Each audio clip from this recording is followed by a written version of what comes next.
I mean, I think it really comes down to the core of like your why and really being honest with yourself of like, I mean, there's so much ego that can come through with entrepreneurship and with anything really, but like if your why is pure in being in service, and anytime that it's not, it's also okay because we're human, and to like come back to reminding ourselves of why we're doing this in the first place. I think that heart-centered integrity and like showing up to be in service, I mean, to me, like that's where abundance and financial wealth is naturally going to flow, because we're in the what can we give versus what can we get.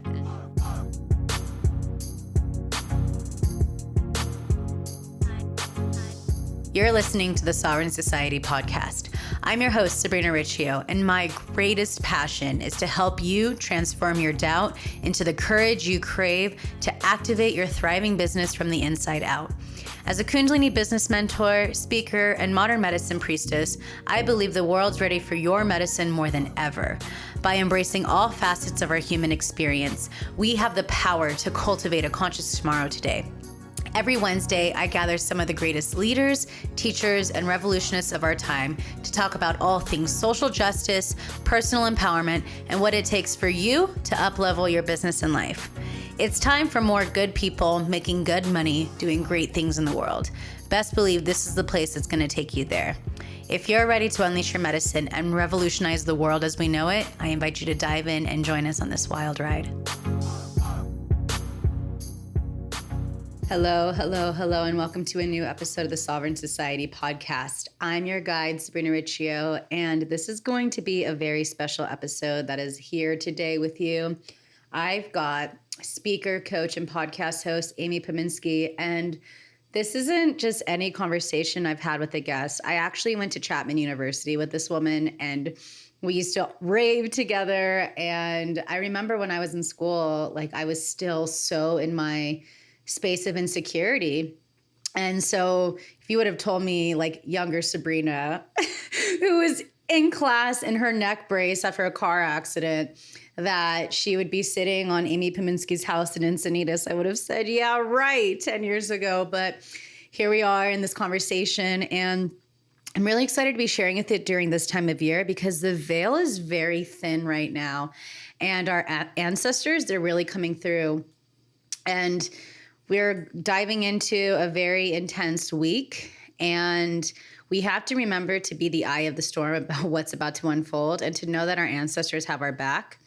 And the more that we stay in our true integrity, when we can courageously embody who we are, our truth, we have the power to move mountains. And this is a lot of what we're talking about today in this episode. And by reclaiming our power back, by having those boundaries and saying what's our truth, not what our family has told us, what we need to do, how we need to be, but what is our truth. I just got out of vacation with my family in Cabo and finished the second draft of my book. And let me tell you, to see me and my truth and share my story, I see how it impacts my family in a greater way. And this is something you need to embrace too. You taking responsibility and control of your story, you have the power to really revolutionize your lineage. And so Amy, she's really here to help women navigate through anxiety and depression and stress through using spiritual mindset, and to really help people connect with their intuition and really increase their worthiness and deepen their level of self-love, which is what we're going to need more than ever. So please nourish yourself, take care of yourself, and honor what you need. Okay, she's the host of the Feminine Frequency podcast, and I was blessed to be a guest on her podcast, so I'll add the link in the show notes below. And it's going to be fun to dive in and for you to hear our story and what we really talk about in this episode, because we're talking about really embarking on the healing journey through depression, which both of us navigated through at a young age. We talked about transcending ancestral conditioning and really bridging the gap. We talked a lot about how, again, we having the courage to pave our own path, how that impacts our family lineage, and what it takes for us to really have our ego become our amigo. and the power of genuine sisterhood and what it takes for you to really call it in and align to it. Plus, we talked about self-esteem and projection of others who are in the most pain, which can be a huge thing that's going to be coming up in these next coming weeks. So please take a screenshot, tag Amy and myself. You can tag Amy at Amy Natalie, Natalieco on Instagram. Tag me at Sabrina Riccio or at Sovereign Society Podcast. And leave a rating and review especially if you're listening on iTunes, to really help this conversation and these messages to go further. Part of me feels like there's been a lot of censorship going on as I've been continuing to expose the truth. So you just taking a couple minutes to leave a rating and review really helps us get the message and the medicine out there. So I'm excited for you to dive in and take initiative to courageously embody you, because this is what this conversation is all about. And enjoy. This is a trip. Well, Amy just had me on her podcast, and now she's here with me. Amateur move. My wire is around the It's okay. It's okay. It's okay. No judgment. No judgment. Judgment versus discernment, right? Right. And it's, to me, been, like I was sharing with her, is the fact that I've devoted the last week or so, about the last week of writing 40,000 words, and the parts of where I had the most resistance of writing about were my college years and the years after. And the fact that I finished writing that, and then here I am with someone I went to school with, is yes, a signed, sealed, delivered confirmation that, to me, a lot of the wounds and the pains of the past are all behind me. So I've got Amy here, who's the third person on this podcast that I gone to Chapman with, who are now in the health and wellness industry. And so just watching that in itself is really dope. It's been really amazing to see, our paths, and to still find out mutual friends we've had outside of school that are in the industry, and just seeing the interconnectedness and the web of that still thriving it's so amazing. And I think the best part of me about Chapman was the networking and meeting incredible people that are doing great things like you. So I appreciate you and the work you're doing of really helping people with their confidence and their self-worth, and healing themselves in that way so that they can really be change and be the change. So this is just, it's a trip for me. Yeah, it is. It's really amazing. I think one of the things that I'm realizing more and more is that we all have our own unique codes to offer and share. And oftentimes they are a reflection of the healing journey that we've gone on, and being able to then pass on the wisdom and the knowledge and the codes that we've learned throughout our path to then offer those to other people. And I really feel like that's what it's about. That is my highest fulfillment. My highest joy is to see women stepping into their power and reclaiming their worthiness, and maybe even, I don't even know, reclaiming their worthiness, but discovering that they're actually worthy, which is they're innately worthy, but we have to teach them that they're worthy, which was the same for me. So yeah, it's just, I think I'm just really grateful to be on my own healing journey, and then being able to continue to share that and pass that along is, I wouldn't, there's nothing else I would rather do. I hear you. I can't imagine doing anything else. I would love to hear what initiated you to embark on the healing journey. Because I know after Chapman, you went to nutrition school. So I would love to hear what was the catalyst for you to embark on your healing journey, and that's really shaped you into the person you are today. Hands down, my journey with depression has been the biggest guiding force in my healing journey. And also, I started experiencing significant depression towards the end of high school, although I'd known that I've always been really sensitive. And there was a big rupture within my world in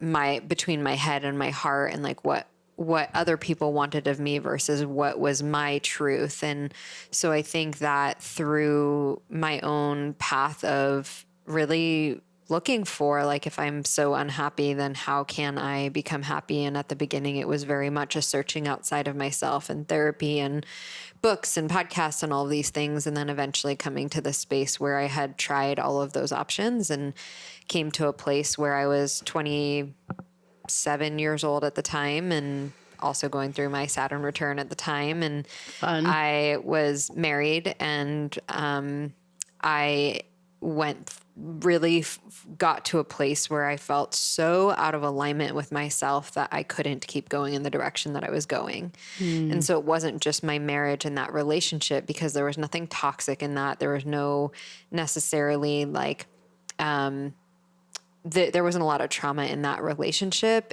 There was actually, it was pretty peaceful and good friends and all of that, but it was really more of like the life that I was creating and who I was being, and the parts of myself that I was suppressing, like my spirituality, my sexuality, like those were not accepted in the community and in the environment that I was surrounding myself by. And so I think it was me getting so far away from who I truly was and really people pleasing and like seeking that deep approval from my parents, who I come from a Jewish background. And I think any religion, it doesn't matter what religion is, there's certain expectations and beliefs of what's right and what's wrong. And I think it's such a core value for my parents, and it's what's really important to them, that I were to marry someone Jewish and then pass that along. And it never was never a conversation that it wouldn't be that way. And when I was younger, I used to date men that were not Jewish, and it was a very, very big, it created a very big gap in my relationship with my parents because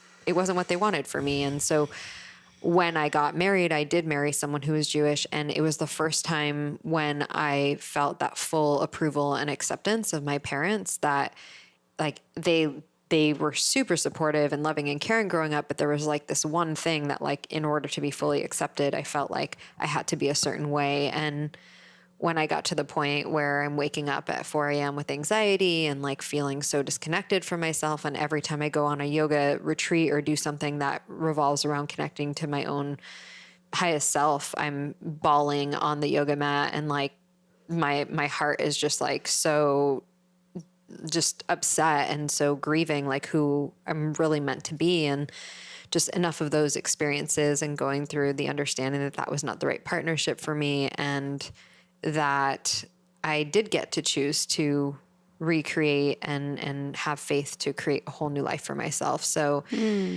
yeah, I think that was like really, I mean, prior to that, a health journey and, you know, mental health, but really I think a lot of that was, the root of that is the core of being disconnected to who I truly am. Yes. And it's interesting when you're talking, what I'm hearing a lot is the transcending of ancestral conditioning, of how when we're raised, we're taught this is what you need to do because this is what the ancestors have done.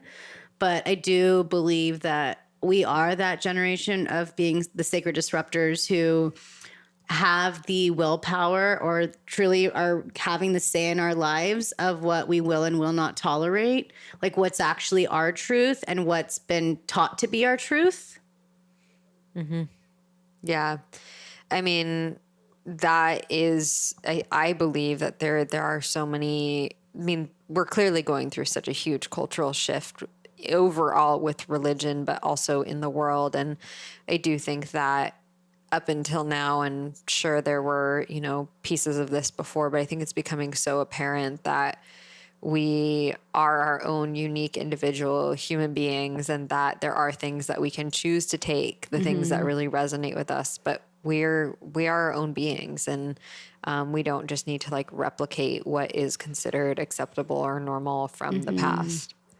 Yeah, I think yes, and I think there are nuggets of wisdom in those ancestral teachings, and I think what we're having to navigate through right now is being the bridge between like the ancestral wisdom and teachings that resonate with us and what's actually our sovereignty of truth and acceptance, and how we're paving the path. And I think from there, if like we do decide to have children, I think there's such a beautiful example for our kids to see, like, take what resonates, release the rest, and to feel comfortable and not ashamed of going to those spaces. Yeah, I totally agree. I think that there's some really powerful elements of traditions and religions, and whether that's community or like loyalty to one's family or just like being there for each other. I think that religion has definitely a piece to play in that. And there's also so many different values that are literally just about being a loving human being. And if you can like align with those, then I think, and take those pieces, I think that I'm super grateful for many elements of my upbringing. Amazing. Yeah, because I think that I've been reflecting a lot on this. And I mean, my desire was to get my master's in theology at USD and like work with the UN to do conflict resolution. Like that was like the vision I always had. And I've always been fascinated in religion and more so the philosophies of that. And I think as we embark on the spiritual journey, I think it's important. The first thing we need to really recognize and honor is that relationship with our ancestors, whether it be their parents or not even like the great-grandparents, the great-grandparents, and to know that, especially you having this Jewish upbringing, the amount of persecution and trauma that is in the lineage from not too many generations behind, before you, that we have this power to say that pain, that persecution, it ends now and it ends with me. And it takes a courageous person to not get caught up or to think that like, quote unquote, this is a way it needs to be. And to still find, like we said, the nuggets of wisdom that come from there, helping the lineage heal. Because when we do this work, we're healing 7 generations behind us and 7 generations before us. So I think it's been really beautiful for me to witness people that have had so many different religious upbringings, and even more than just religious upbringings, but just cultural upbringings, and seeing what nuggets of wisdom, again, from those ancestors. I think that's how we're evolving with the planet, is that these Piscean ways that our ancestors grew up in, those times people didn't know how to have the self-confidence. Those times people didn't know how to be in their full power. They just like kept it to this like box that was formed or created or perceived to be like the way it is. And then now we're in this Aquarian age where there's rebellion coming through. Mm-hmm. Yeah, I mean, I think also as consciousness rises and expands, like we just have access to so much more energetically that, I mean, consciousness is rising rapidly at the moment. And I think we're in the experience of the transformation and the transmutation of that which isn't like true, and really coming towards what is true for us. And so I think that, I feel grateful. I feel so grateful to be living in the time that we're living in. I mean, like, this is life. Like, what? I hear you. I mean, I don't know about you, but I know for me, embarking on the spiritual path, it's made my parents more curious, especially my dad. I haven't gone completely like follow the path of the way that I was brought up, but I think my dad especially is a little more open. My mom is still like first generation American and has so much of those Italian cultures. But are you finding yourself like with the path that you're going on, that there is a curiosity with your family of like, wow, look at how much Amy has shifted. What is she doing? Yeah, I mean, I think there's like mad respect, because most people who were in the situation that I was in would have chosen to stay in a marriage because that's what they committed to. And that's because that's what like everyone around them is like approving of. And like most people would not have left. Like, I mean, it felt in some ways crazy at the time, and also just so true that I couldn't deny it. And so, I think that my parents have a lot of respect for what I'm doing in the world and what I'm creating. And also, even though it's not exactly how they would want it to be, it also isn't that far off. Like, I mean, I'm a evolving human making a difference in other people's lives. I'm doing something that matters, that is making an impact. And I think they see that. And yeah, I mean, last year we had huge transformation in my family. My brother and my dad both went through an emotional intelligence course. And like my dad is in his 50s and or actually turned 60 and Saturn return. yeah, like he's completely transformed his forms of communication and learning how to be more present and learning how to be a completely different heart-centered leader in his business. And, he's always run a successful business, but now it's like very connected and integrated. And so, I mean, I would say that, the work that I've been doing have invited them into new possibilities. And, my brother's completely come out of his shell. He's a few years younger than me. And I definitely see I think my mom reads every single post that I write, which is cool. And also I don't know if I think the podcast is like the one place where she doesn't tune into, because I don't think podcasting is her thing. But I know that on a soul level, she understands it. I think that, she's on her own journey and I don't know how much she'll open to her own spirituality in this lifetime. And also I think that it doesn't create a barrier. I think it creates more closeness, because I'm also a much more loving human because of the path I've been on. I mean, I had so much resistance and so much judgment and so much rebellion and so much all of that before. And so the more open and loving and less judgmental I become and the more I heal, the more our dynamics don't trigger me as much. I don't get triggered as much. And sure, there's things that still are challenging for me, but I'm able to be a much more loving, open daughter than, I was before. Hands down. Yeah, I think that's been part of the initiation of how we're all ascending together, because I think especially the older generations, our parents, grandparents, uncles, whatever, there's more layers to work through for them. And of course, we're chipping away, in terms of the ancestral things, but everyone is responsible for their own work. Their egos can really come in. And if there is that disruption of the way they've been and change, not everyone does well with change. How are you finding ways, not in your life, of more becoming aware of your ego and using it, not allowing that to have power over you, but knowing that when it comes up as moments to dive in deeper, to do the work, to heal, to transmute, to reframe and restructure? Mm-hmm. Yeah, I want to go back to that moment in time where I decided that I was going to go where I was going to get divorced. And that moment was literally I felt, and I was in my ego was telling me that if I do that, my parents will disapprove of me. I will be disowned. No one will talk to me. It was a moment where I literally had to be willing to risk and lose everything that I had and rely solely on myself and my belief in the universe and my soul's guidance that this was where I was meant to be going. And so that was the biggest moment where I was fully in my heart center and my ego tried everything it could. And this was a process to getting to this place of fully choosing something that was solely for my heart and my soul without the knowing, with all of the uncertainty in the world of knowing what was going to happen next. I didn't know. I knew because I knew how to do mindset work at the time. And so I was doing a lot of visioning, and I was doing a lot of subconscious reprogramming and scripting. And so I already, in my mind, was so clear on the life that I was creating, and I was speaking it into existence as if it was already happening, that faith became way stronger than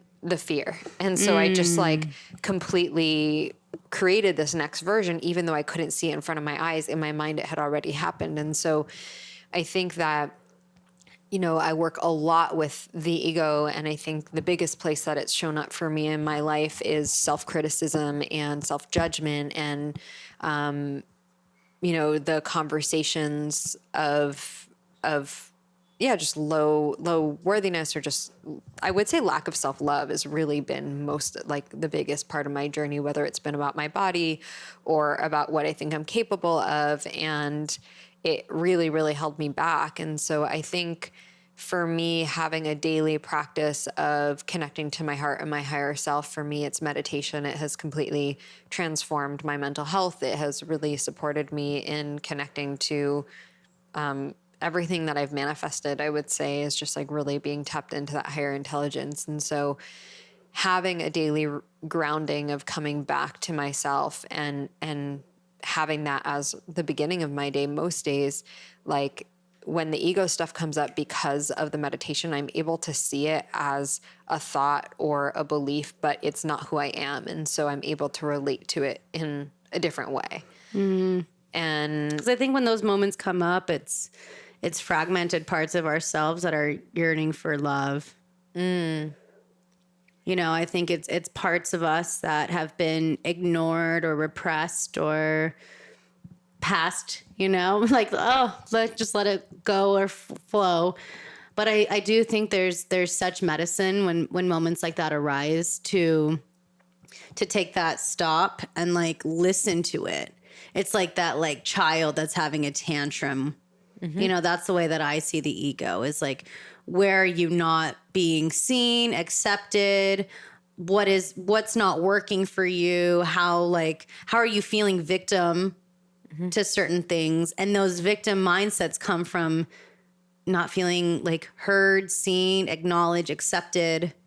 yeah, and the more that you ignore it, the louder it gets. So, you know, anxiety, fear, depression, like they're all symptoms of, you know, some need or something that's not being met or being out of alignment with yourself. And so I see them as guides back to the truth of who you are. And oftentimes it's painful to like see that and to experience it. But the more that I listen to my anxiety or I listen to my depression, it's like, what is this trying to tell me? What need is not being met? Where can I love myself more? Where do I need to support myself more? And often for my clients, what I'll have them do is actually write this out, either like write it out in a journal and is like, what is your anxiety saying to you right now? Or have that conversation with your anxiety. For some people, it's helpful to give it a name so that there's actually a conversation and dialogue going, but it's like, okay, this fear is coming up. Like, what do you need? Where do you not feel seen or heard or understood? And how can I give that to myself? And it's interesting because the deeper that we go into this work, at least what I've found is that once you chip away at like those big rocks where like the ego is just like controlling and dominating your whole life, it gets so much more, it gets subtle. Like it's a lot harder to see it. And the ego gets really sneaky and comes up in really interesting ways. And it's not just so obvious as when I first started my mindset journey and personal development journey where I was like, holy shit, I'm like beating the crap out of myself in my mind every single day. Like that's pretty obvious when it's so loud. And like that voice isn't super loud anymore. So yeah, it comes up in like really subtle ways. So I think that, you know, whether it's through journaling or through sitting in circle. And for me, I'm very much a verbal processor. And so if I'm working with a coach or a mentor, I have so many incredible women in my life who we have real conversations. And I'm not Oh, what a concept. right? I was just in Sedona with a couple of my girlfriends, and one of them was like, I freaking love being in my 30s. And I was like, why is that? And she goes, because we can just talk about sex and talking about like all of these things that just, you know, before we were afraid of being judged or trying to fit in. And like, it's just fun to be able to literally say whatever is true without having to put the mask on and try and pretend that we're not that. And so it was really fun. And yeah, I mean, I think just being able to have that outlet for me is for me to be able to see what's going on in my mind. Right. When you talk about that, I think it becomes easier to magnetize towards people like that, where you can be unapologetically you. The more you've given yourself permission to be unapologetically you for yourself. So not judging yourself if the anxiety comes up, not judging yourself if that ego rises up, not judging yourself if you find yourself a little off course and like going down a little spiral for a bit, but knowing the tools to help you get there. And I think the more that we work through it and heal that self-shame or like this idea of like who we need to be, and the more we also like clear out and purge out relationships that are either surface level, because now that we've had a relationship with ourselves, we don't have a surface level relationship with ourselves. The more we're allowing ourselves to do that deeper work and go to those really yucky, dark, demonic, like spaces, our demons that we have, alchemize it, heal it out, listen to it, heal it. The people that we will call in our life, we have better boundaries and states of like non-negotiable, like places of discernment on who we allow in, who we don't. And it makes life more enjoyable rather than feeling like you need to like fit a mold in your relationships too, I think. But it all, to me, it feels like it all comes down to taking that time to do that with yourself first. Yeah, I mean, talk about when I was younger in high school and even in college. I mean, I was just so much in that space of self, like hatred and self-judgment, and just constantly in the shame and the guilt, and it pushed people away. Like I never had a close group of friends. I would have like one girlfriend, or there were three of us, and it was just like, it was never what I imagined like true friendship to be. And it had a lot to do with like my relationship with myself. And so I had so many sisterhood wounds, and it literally wasn't until I was 27 and got divorced and started living as my authentic self and being vulnerable and sharing my truth, that if I tell you that like women came out of nowhere, like literally it felt like from thin air. I was like, whoa, these are the true friendships, and the friendships that I have, so my soul has like desired so deeply, but I haven't been available for and haven't been able to open up to, because my relationship with myself was not great. And that also was projected onto other people. And so just like, oh my God, my, like where I'm at now with sisterhood and allowing other women into my life. I mean, these last year I hosted, I don't know, probably like 8 or 9 really, new moon circles. And I created a community called New Moon Collective. And I just wanted other women to experience what it's like to be seen by other women, to be held by other women, to experience and like heal their sisterhood wounds. And it just so deeply, like that's been a big part of my healing. And I just wanted to create that space for other women too. It's amazing. Yeah, because I laugh because when I was at Chapman, we're there at the same time, I was so insecure, like so insecure, terrified of majority of the women there. I transferred there. I was at, I transferred there. I was at San Diego State, transferred to Chapman. Didn't find my crew at San Diego State, was all going through severe depression, going to my therapist every week, prescribed Adderall to like help me diagnosed with ADHD from prolonged depression, went to Chapman, like tried to figure it out, was in a very abusive relationship with with my best friend who took her life's ex, and felt like I had to like be the martyr and protect him because everyone like blamed him for her passing.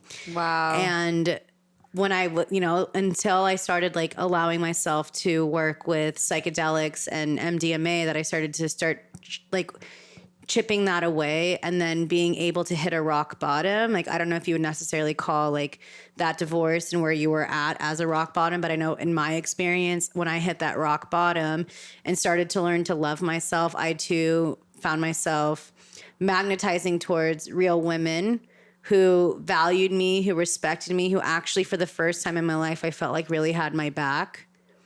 But I was able to recognize that because for the first time I had my own back. Mm-hmm. Yeah.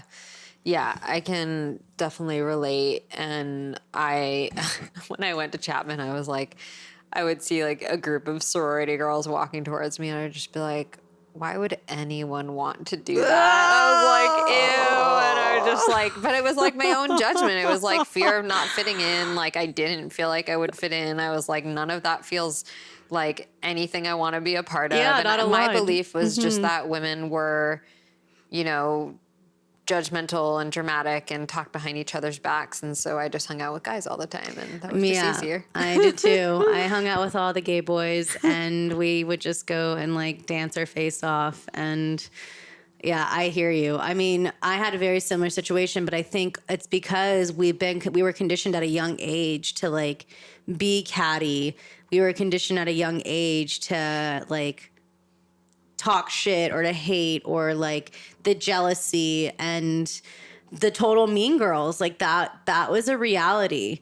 Mm-hmm. But looking at it all and being able to reflect back, that those girls that were the mean girls were actually the ones that were the most insecure and projecting it out because, again, they were yearning for that love. And I think as an empath, like, you feel that, but since you don't have that level of like self-worth yet, or even self-realization, you don't know, like you can't tell the difference that like it's coming at you because of you versus like this is a person who's just really like calling out for that love, calling out, and doesn't know how to really value themselves and have that self-worth and respect. Yeah, it's crazy. It literally, to the human brain, is like, how is this even possible? This person's insecure and they want love, so they're gonna project that, like, just be super mean and be super non-inclusive, and like it's like, oh, they seem like they are so confident, but they're actually it's crazy. And I've also seen this in my work as a, nutritionist and eating psychology coach, that like a lot of the women who are like, honestly, some of like the most aesthetically beautiful women have like the lowest self-esteem. And yeah, it is really, really interesting that those are the dynamics. But I also used to take things so personally. I was so sensitive and like not in a judgmental way around myself, but I just like I just felt hurt if people didn't communicate in the way that I wanted them to, or if people made plans without me, I would just like make it mean so much about me, and that's because I didn't feel happy within myself. So it was like so bummed when I wasn't included in something, and like, I mean, we all just want to be loved and be part of community, but yeah, I would just feel so hurt by that, and then not be able to process it in a healthy way. And yeah. And it's interesting because I think of it a lot as like you have this idea or belief that like having lots of friends and being popular or whatever, that's a form of materialism. Mm-hmm. Right? Like you are thinking like having like the crew of like the popular people or like all these friends, like look at what I have. But it's actually not really the key to happiness. And then you can have that be same, but different with like physical material things. You can be surrounded by this beautiful house, great car, all these things. But that's just another bypassing or giving away your power to something outside of you and thinking that's what's going to bring happiness your way. Mm-hmm. Yeah. I mean, what comes to mind as you share that is just like, you can have all the stuff, you can have all the friends, you can have all the things, but at the end of the day, if you're not happy and content within yourself, and I do really feel like there's a huge component of like fulfillment and purpose, and if you're not like aligning with that and moving towards that and making an impact in some way, there will always be a gap to fill. Yes. And it takes the courageous one to look at it. It takes the courageous one to get honest with it. It takes the courageous one to say it ends here and it ends now. And at times in the beginning, it can feel lonely. In the beginning, because you're like questioning or like disrupting like a pattern that was actually never very supportive or an alignment to like what you actually want. Mm-hmm. It's really fascinating. I mean, I consider myself a people watcher and an observer. I don't know if it's because I also I studied marketing and sociology. So watching groups of people and seeing how they interact, how they come together, and how they kind of create like a collective brain, and then an overall mindset that it's kind of like a conforming crowd. And if you don't have that security of who you are, that inner knowing of who you are, you can fall for that so easily. Yeah, well, you're just so much more susceptible for it when you don't have your individuality and sovereignty. And yeah, it's it's such a trip how people relate to one another. Yeah. It's and like I just sometimes I feel like I'm just like eating my bowl of popcorn, like watching it happen. Everyone's on their own journey, and someone we care about is like going down a toxic path, but also knowing like we're not the martyr, nor can we like they have free will, and this is their life, and all you can do is lead by example and share support. But I also think there comes that point in time where you have to know when to back off as well. Mm-hmm. And whether or not you you know, how you handle it, or what you will and will not tolerate anymore as well. Yeah, you talked about like that loneliness in that place when like the things that are no longer in alignment, or the people who are no longer in alignment, are like you're separating from that, and then there's this, like, we call it the void, right? It's like a void where before you've actually started to create the new path, and it can be very lonely and scary and like a lot of uncertainty, yet it still feels more right than going down the same path that you've been going down. And of course there's a grieving period too, you know. There's a loss, like the relationships that you have with people, there is a loss, and it takes time to process and work through, and the more the tools you have, the more the awareness, you can alchemize it and work through it better. But I think there's going to be more of this symbiotic relationship as we continue on between the head and the heart, and how, if like having like a sound mind, you know, and not having the stories of the past or the traumas or the beliefs or the ancestral conditioning, societal conditioning running the show, and then finding that union between like your own divine masculine, feminine wholeness, of a safe container to be yourself, and the unapologetic expression of who you are. I mean, I think these are the ways that we're going to start implementing real change. And I think it's really incredible when you take initiative and do the work, and then you start to see the people that are coming to you asking for that support, or like, how did you get there, or the curiosity. I would love to hear how you really shifting your mindset and doing that deeper work, how you've seen it impact the people that maybe not be on so much of the spiritual path as some of your friends, but people you've still kept relationship with. I mean, if I were to look at who watches my stories, and like, I personally don't even watch Instagram stories that much, but when I look at the people who watch my stories, I'm like, there's like maybe like 25% of these people who were in my high school that I never talked to, and they watch every video, and I'm like, cool, like they're being impacted in some way. They keep coming back because there's something that they're drawn to. And I think if anything, it creates the possibility and gives permission for people to be like, I don't really have to do it this way, whether it's their 9-to-5 job, or whether it's staying in an unhealthy or in a misaligned partnership. And I think if anything, it's just like showing their subconscious mind that there's something else that's possible, that's not just the same thing that the mold that they're used to. And so, you know, I think that some people will choose to like engage and reach out. Some people are just influenced by being in my energetic field and in my space. And then there are some people who I will never even know like the impact that I've had on them, but it's a ripple of the people that I've impacted that impact those other people. So I think the most powerful thing is to show up as our authentic self, and we don't really know like the truest impact, or like the all of the places that that's going to impact, but I believe that it does. I mean, I believe that it has to. So what does it mean to be courageously you? I believe that it means to do things, especially when other people don't agree or approve.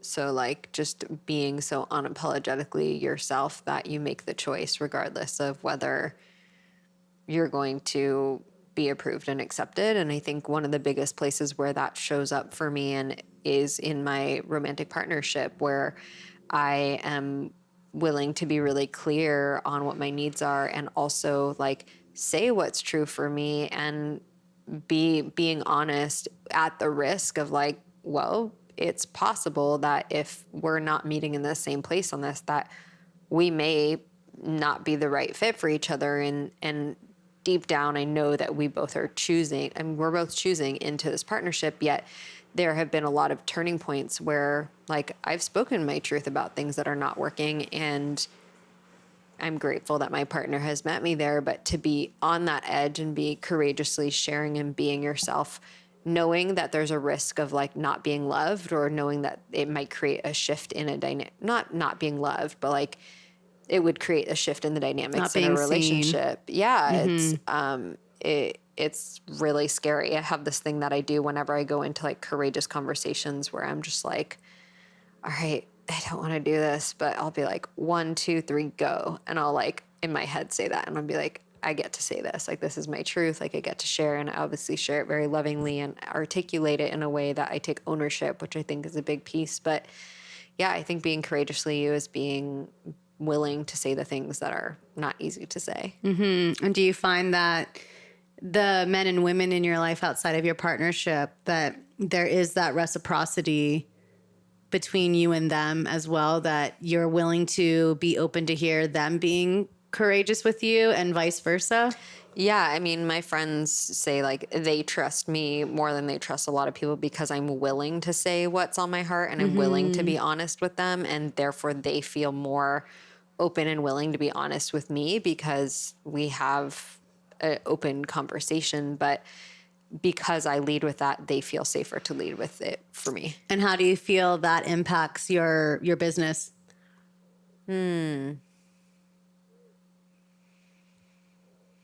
mean, I think it's a matter of continuing to attract the next level of soul clients and attract people who really I can see and like see them without judgment, and like be open to feedback and constantly improving, and, you know, open to evolving and changing. And yeah, it's a good question of how it impacts my business. Yeah, I mean, I think it impacts relationships all around, and the depth of my connection with my clients and with the people. I mean, it's integrity too. So It's one of my words of the year. yeah, Oh, hell yeah. Just like integrity to me means everything, because integrity and courage, I believe, go hand in hand. Like if you can be in your integrity, it's because you have the courage enough to go there. You're courageous enough to go there. And a lot of people are afraid of that. Because again, there's that ancestral conditioning, there's the stories of our past, our upbringing, the ways that we were shaped and formed, and then having that disruption. And I think there's going to be a lot more of that being seen, and a lot more of that's becoming like a non-negotiable in relationships and in our business. And so I would just also love to hear how, as there is more and more of this rise of entrepreneurship, what do you feel like is going to be the ways of being or the embodiment that is going to differentiate like good entrepreneurs and like entrepreneurs that are still not in their full integrity? I mean, I think it really comes down to the core of like your why, and really being honest with yourself of like, I mean, there's so much ego that can come through with entrepreneurship and with anything really, but like if your why is pure in being in service, and anytime that it's not, it's also okay because we're human, and to like come back to reminding ourselves of why we're doing this in the first place. I think that heart-centered integrity and like showing up to be in service, I mean, to me, like that's where abundance and financial wealth is naturally going to flow, because we're in the what can we give versus what can we get. And I mean, I think that's the new way of doing business. And also, yeah, I think that not just being in it for, I think also being part of social change. So for me right now, that looks like really amplifying voices of women of color. And that feels exciting and good and authentic to me. And that feels like something that feels so right and so easy. And so I think us being bigger than just our businesses, like how can our businesses have an impact in other ways, or how can we as entrepreneurs, I know we don't need to and can't take a stand for absolutely everything, but how can we pick something that we do really care about and like use our businesses as a platform, or our podcast as a platform to create social change? I mean, I think that sets you apart right away. Yeah, and I think that's like a non-negotiable. And I know for me, I'm just really driven right now to cultivate like that conscious capitalism, of more than conscious capitalism, like ethical capitalism. How can the work that you put out there, the sacred why, the message, like how is it part of the solution rather than like bitching about the problem? And I think there's a lot of, some people jumped on, especially like the women of color topic. A lot of people jumped on because everyone was doing it, but it actually wasn't from a space of integrity. And you could see that, like some of these bigger names too. And I have so much like respect for women of color who've been speaking up on it and calling those people out, because this is part of the disruption that I feel like needed to happen. Because again, I think a lot of those teachers that led a lot of us in the beginning, like I don't really feel like they've done that deeper work and that deeper realization. They were just really good at marketing and let's sell this. But now there's this disruption that's been going on, has been really inviting people to get honest and like raw and real and vulnerable, and not just worry about like, is this going to look good on my brand? Is this going to look good on my social media feed? Like I don't know about you, but I'm just craving like genuine rawness in this industry. Yeah, I mean, I think that the marketing strategies that have worked up until now are just like are not going to work anymore, and I think we're seeing a huge shift in that. And I think like the thing of that is people are connecting with those that are raw and genuine and transparent and are able to feel comfortable to show that they're human. yeah, Able to share that like, yeah, this is my flaw, or like, oh, I kind of fucked up today, or like, my bad, like taking responsibility for their actions and behaviors, not just like what looks pretty, what's like exposed through a photo shoot or whatever. I mean, that's why I'm so over the basic bitch spirituality. And having someone like you have the courage to say like, yeah, I've had depression. I've had to work through mental health. Like I've had to navigate through a divorce at 27. Like that takes courage. That takes someone who's like really sat with it and done with it and not been victim of their circumstances, and they're choosing to be victorious and wanting to help other people get there too. thank you. Yeah. Thank you for Way to go. the acknowledgement. Yeah. Hell yeah. I'm pumped for you. I love seeing like how you've like bloomed and like evolved. Like I said, it's just been, do you think 10 years ago, like when I was so insecure that I'd be sitting here on your couch, like the hell no. I was just thinking about it the whole drive here. So, Yeah. But to wrap up, I do have some lightning round questions. What does sovereignty mean to you? Sovereignty means I got me, like me, I got me, and I'm with like in truest connection with God, and like feeling everything else is a bonus, like that I don't necessarily need anything outside of me, but that I trust in myself and my abilities and my resourcefulness to be able to navigate through my life in a way that's true and authentic for myself. I love that. What animal totem would you say is guiding you a lot lately? There was something that came through this weekend when I was in Sedona. I gotta.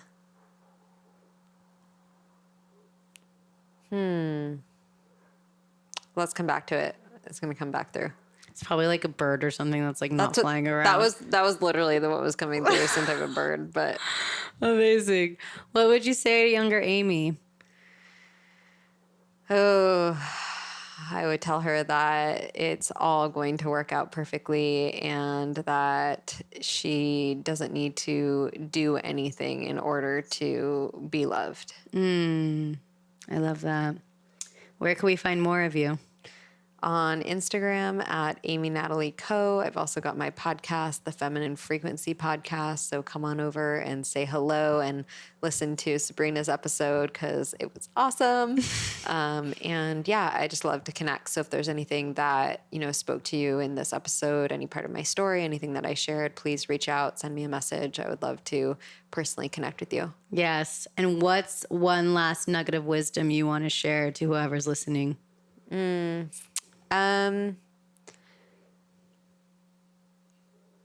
What came through intuitively, like initially, is that whatever the perception is that other people have it all figured out is like we're all constantly on the journey, and like I'm still in a massive evolution and still growing and working through my own mental health, and like even no matter how much progress we've made, that like we all have our stuff. And so I would just say that like really being intentional when you're looking on social media or when you're perceiving someone in a certain light, just knowing that we all have light and shadow, and we all have these spaces, that things that we're working on. So just to like really look at taking down that curtain and the illusion that people have it all figured out. Yes. I think we just need to like be kinder to ourselves and more gentle and trust how things are unfolding and the realizations and the process. Mm-hmm. I agree. Yes. So thank you. Thanks for having Bud and I, and for being here and for going there with me. And I'm excited to see how the rest of this year unfolds, and how it's just great having more, like I said, women that like were in my life during those those pivotal moments of like really learning myself and that self-worth and confidence, and then just to see us, like both of us, like alchemize and become where we are today. It's just really beautiful to see the evolution. And I also feel like we've just scratched the surface and for what's to come. So I appreciate you, and I respect you, and I honor you. And yeah, I'm excited to see how this continues to unfold. Thank you. Me too. I'm excited for you to hopefully move to San Diego so we get to kick it. It's just not hopefully, it's just a win. I love it. Thanks everyone for tuning in, and we'll see you soon. Take care. Thanks so much for tuning into this powerful episode of the Sovereign Society podcast. To keep this conversation flowing, I invite you to join us over at the Sovereign Society private Facebook group, and to follow us over at Sovereign Society Podcast on Instagram. If you want to keep up with me, subscribe to my YouTube channel where you can watch these episodes and so much more. I welcome you to come on over and say hey on Instagram at Sabrina Riccio. And if you love these conversations, please support the podcast by subscribing and leaving a rating and review on iTunes. To share the love, all you got to do is search Sovereign Society Podcast. And of course, if you're ready for more, stay tuned for next week, because I've got a whole new episode coming your way. Take care. Satnam.